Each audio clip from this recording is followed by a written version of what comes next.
Coming up on this episode of Finding Beautiful Strangers. So I'm sharing the Sparti and the Sparti Shuffle with Debbie Allen, and then comes Tyra. She's so excited, loves what we're doing. And next up is Billy Porter. So I have this incredible audience of real talent, from Hollywood, and they're all doing the Sparti Shuffle, and I'm sharing it with them, and it's going to take off. Holding my breath and I'm ready to go. I'm falling right in and I'm ready to go. I found what I want and I know that we're on top, so I'll tap in and I'm ready to whoa. Finding Beautiful Strangers is my adventure as a serial entrepreneur and how the people I meet along the way make it possible. It's not a job, it's a lifestyle. I'm Abby Wallach, and it's my story. I'm ready to whoa. Showing up in California was a very momentous moment for me. But what led up to our launch into nearly 1,800 stores was a very challenging, emotional, wild, interesting journey that happened in the middle of a pandemic. We were finally in the stores, but what it took to get it into those stores was a team that I could never in my wildest dreams have accomplished this without my partner, Caroline, without my advisors, who I live for. They're the best. Wendy Gottfried, who was the head of Saks. She was like the VP DMM of beauty, fashion, and fragrance. Joyce Greenberg, my investment banker. Pamela Baxter. Oh my God, she was the CEO of LVMH, Christian Dior Couture, beauty and fashion. You ever hear of it? Debbie Murtha, who was the head of Macy's fragrance. Lois Herziga, Emmy-winning makeup artist. Lena. Many other people who stepped up to make this journey and this project come to life in a way that was fast and that was quite tumultuous. So if I were to go back in time, the brand Sparti Sense was not originally Sparti. It was something called Pom Pom. And that is a brand that we created 4 years ago. And it was on the line and in production. And in the middle of the production, I got a phone call from my lawyer. And that phone call sounds something like this. Abby, you can't use the trademark for Pom Pom. And mind you, I'm on vacation. Like, what do you mean I can't use the trademark? There's a gorilla on your back. They will not allow it. They have a name that is similar, and they may want to be in beauty. Well, I'm quite hysterical because we're already in production. So what does that mean? It's online to go into commercialization and then to ultimately launch. So quickly I say to my partner and to anyone who will listen, I am totally screwed.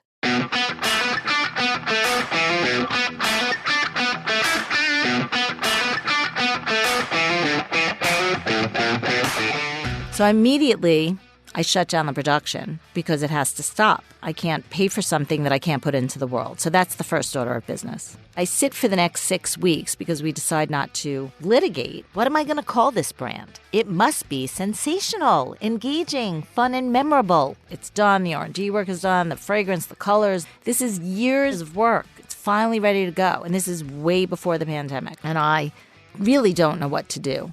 I'm sitting in the kitchen with my son, Jacob. He looks at me and he says, Mom, why don't you just call it a Sparti? It's like a scent party. You love parties. You spent your whole career throwing parties. Call it Sparti. Well, that was it. That was the beginning of Sparti Sense. Sparti. So immediately I called the lawyer after many tears, trials, tribulations, sleepless nights, losing lots of money. And she says, you can grab that trademark. The minute that name came into the world, and I have to thank Jacob, Sparti Sense was like off and running. We knew exactly what it felt like. We knew exactly what it looked like. We knew it was gold and white crinkled confetti. We knew that the colors were great. We knew that it should be in a fun bag that you open that feels like a celebration of scent and self. So as soon as we had the name, everything started to come together. And that was a very exciting moment because we were able to trademark it. We were able to get back into production, and we had a plan and a vision. it's time to get the Sparti Party started. And that plan was to launch the brand in 2020. I'm invited to the Oscar DPA gifting suite. And one of my favorite things to do is to go into the Hollywood community and share my newest innovations. And I've been doing it for many years because I spent most of my career actually in the entertainment industry, in the media cable business, which is really 30 years of my career, which I loved. I'm up at 5. I get on the plane to LAX and I'm all excited. I land at 10. I call the car service. She calls me back and she says, I am not in a typical car. Look for a big bus. Driving down the highway, you'll see me. I will be blinking the lights. So sure enough, this woman shows up in this enormous Mercedes party bus. She says, are you Abby? I said, I am Abby. She's like, get in the bus. I'm in a hurry. So she takes my bags, throws them in the car, literally, here I am alone in this huge party bus, and the lights are flashing, and there's cocktails, and I'm thinking to myself, this must be a sign that the Sparti Party is going to begin, and it's going to take off. And she's driving like a maniac on the 405. And I'm saying to myself, what is going on here? And I'm trying to talk to her through the little peephole and she's not responding.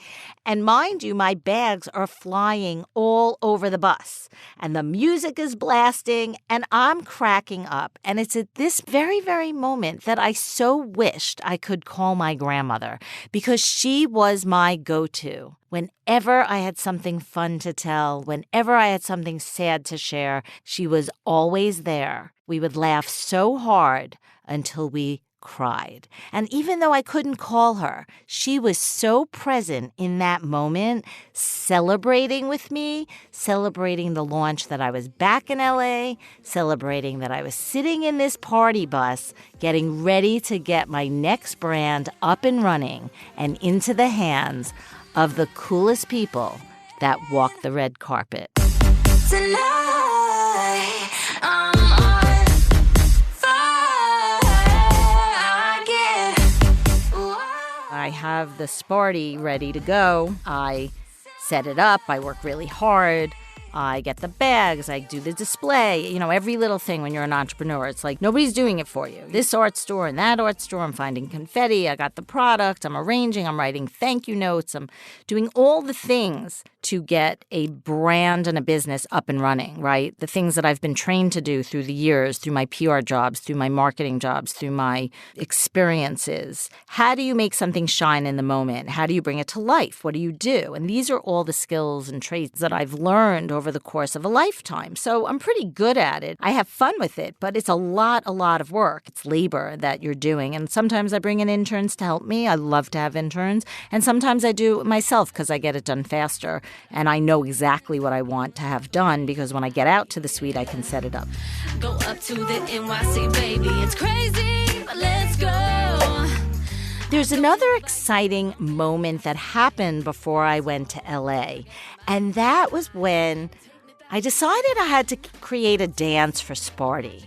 And I think my friend Rick is my soulmate. He is the creator of Fashion Week Brooklyn. And I met him many years ago when someone asked me to come to Brooklyn to meet this cool guy who had this underground fashion event. And I hightail it out to Brooklyn to meet Rick, and we become fast friends. And he has such a strong vision to build this underground, amazing collective of fashion designers. He asked me how I can help and how can we work together, and we become fast friends.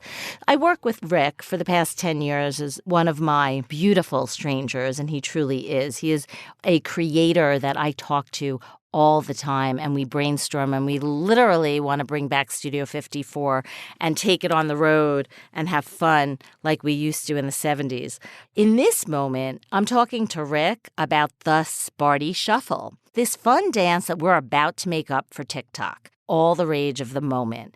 He hosts a small event in the middle of the pandemic somewhere in the city, and I always show up, and whenever I show up at Fashion Week Brooklyn, I'm always bringing my newest products, the things that I'm inventing, and we're sharing them with the people who show up. So this fantastic guy, his name is Rob, grabs the Sparti. Not only is he a Juilliard dancer, but he slays the runway like nobody's business. He puts that Sparti in his hands, and the next thing I know, he is like a shining star in the middle of this store, in the middle of a pandemic in Manhattan, and he is slaying the runway, showing the Sparti, swiping it, swirling it, sharing it, throwing the gold and white confetti, and just having the best time. It truly was a moment. Take me back to Manhattan, back to the city where the magic happens. You wear your suit and tie and I will wear my satin,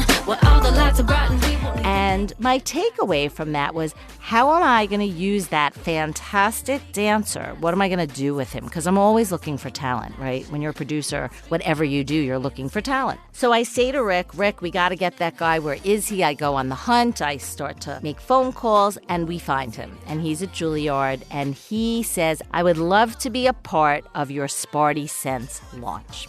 So I say, great, Rob, we're going to hit the street. I'm going to grab my son, who happens to work at TikTok, and we're just going to do a shoot. We're going to do TikToks in all different locations. And the one location that we end up is somewhere uptown, and it's in this tunnel. And this tunnel is so vibrant and filled with purple and pink, and it's actually all the Sparti colors, and it's so exciting. So for the next 3 hours, I am with Rob and Jacob, my son, who actually came up with the name Sparti, and he is slaying the tunnel and creating this fantastic Sparti shuffle. And from the tunnel, we went downtown to the Meat District, and we went all over New York. We went into the subway, and I thought, wouldn't this be fun if we could get girls all over the country following the Sparti shuffle? When I went to Hollywood and I'm in the suite, not only do I meet some of the biggest names, but I meet really important people in this moment, because it's all about the Sparti Shuffle. And in walks Debbie Allen, fame, not only amazing producer, choreographer, but fantastic human who just does such wonderful things in her world of dance. And we have a product called the Dance Sparti. So I'm sharing the Sparti and the Sparti Shuffle with Debbie Allen, and then comes Tyra. And I'm sharing it with Tyra, and of course she's so excited and loves what we're doing. And next up is Billy Porter. So I have this incredible audience of real talent, from Hollywood, and they're all doing the Sparti Shuffle, and I'm sharing it with them, and in comes other TikTokers and one of the actresses from West Side Story, and they all jump in on the fun. But what happened for me was Natalie, the founder of the DPA gifting suite. She comes into the suite when it was a little quiet, and she says, Ab, it's great that you're doing the Sparti Shuffle, and everybody loves it. But I want to see you do the Sparti Shuffle. And I'm like, Natalie, I'm not doing the Sparti Shuffle. She's like, yes, you are. And the next thing I know, she is me doing the Sparti Shuffle, and she is filming me. And I don't think anyone in the world could have gotten me to do that dance other than Natalie. And we had such a laugh. And that was the beginning of Sparti Sense on TikTok. 18, king and a queen, gold crowns, everything. This is all that I dream. It's always about that human touch. It's about the relationship. It's about the people that you meet along the way. It's about the stories that you tell them, but it's also about the stories that they share with you. And I love to hear people's stories just as much as I love to share mine. So when I meet the soap stars, all the girls from Big Little Lies, and I get to share with them that, I was a little girl and had a big dream, and I created a beauty product, and, you can fulfill your dream. And they're amazing, these kids. They're already like acting in big shows with the biggest writers and producers and directors. And I'm completely in awe of what they've accomplished and how much they love the business. And then I see them take the Sparti out of the package, and, I just let them do their thing, let them do them, just like I did me. It's really a moment where the Sparti Party is about to begin, and we're supposed to launch the product into the world come spring. But I took the opportunity to launch at a DPA gifting suite first, because it's a small community and it's a lot of people I know, and it gives you that one-on-one experience. So fast forward, it's right before the pandemic, and the next thing I know, the world is shut down. There is nothing happening. Supply chain is a shit show, and I don't know if I can get Sparti into the world and onto the .com by July as planned. And I am in a complete freak out, have already spent so much money to launch this thing, to get it going. And what am I going to do? In the next episode, a surprise takes me on an unexpected path to the ultimate pivot. Don't be a stranger. Find me at abby.wallach on Instagram. And if you want to learn more about my projects and the things that I've done, check it out, abbywallach.com. This podcast is produced and edited by Mark Rako. Copyright 2022, Abby Wallach Productions.